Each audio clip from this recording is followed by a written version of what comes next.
Bonjour, je m'appelle Audrey Camalon, j'ai 33 ans. Je suis chef d'entreprise dans le secteur du transport routier de marchandises. J'ai créé ma société à l'âge de 24 ans. Donc j'ai commencé, on va dire, mon parcours de chef d'entreprise sur un échec. Mais je ne me suis pas arrêtée à là. J'ai continué à démarcher dans le monde du transport frigorifique parce que c'était mon principal objectif, c'est me développer dans le transport routier frigorifique. J'ai fait mes preuves avec le temps, c'était pas facile parce que bosser avec la grande distribution, c'est un rythme assez soutenu. On bosse surtout avec des hommes.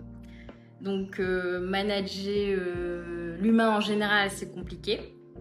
Et jeune femme de 24 ans qui gère des hommes beaucoup plus âgés.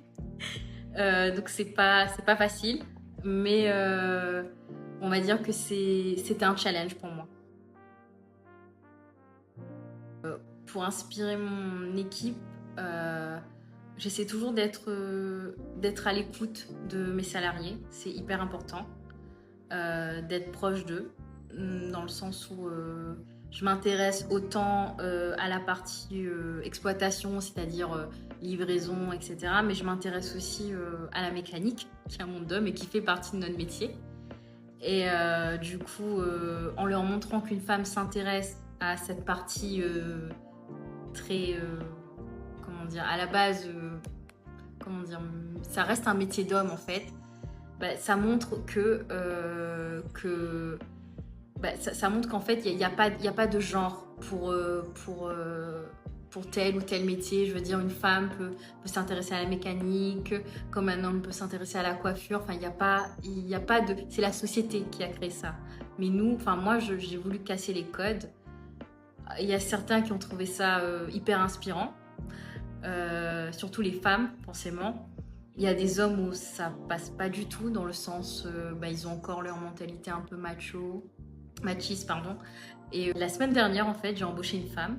Elle conduit le camion, elle utilise le transport électrique et je vous promets que ça ferme la bouche de certains, on va dire.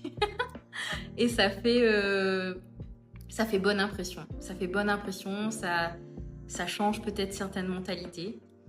Et moi, c'est vraiment mon objectif, en fait, c'est intégrer un peu plus de femmes dans mon équipe.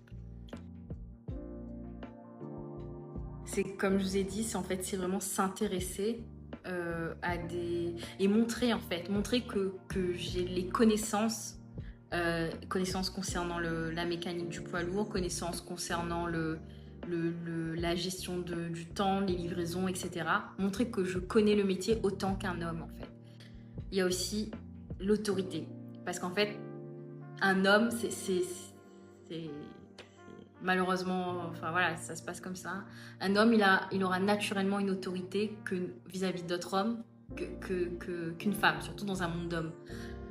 Mais quand vous montrez que vous êtes carré, quand vous êtes carré dans ce que vous faites, que vous maîtrisez la réglementation, les procédures, et que vous tranchez, vous faites respecter, ça passe. C'est beaucoup plus d'efforts. C'est beaucoup plus d'efforts pour faire entendre sa voix, mais il faut rien lâcher. En fait, franchement, si j'ai un message à vous faire passer, à vous femmes qui êtes peut-être avez envie de vous lancer dans un métier d'homme comme le mien, il faut rien lâcher, il faut être tenace. 2 fois plus tenace qu'un homme peut-être, mais il faut l'être. Et puis être motivé, être passionné par ce que vous faites, parce que c'est ce qui fait tout en fait, d'être passionné par ce qu'on fait.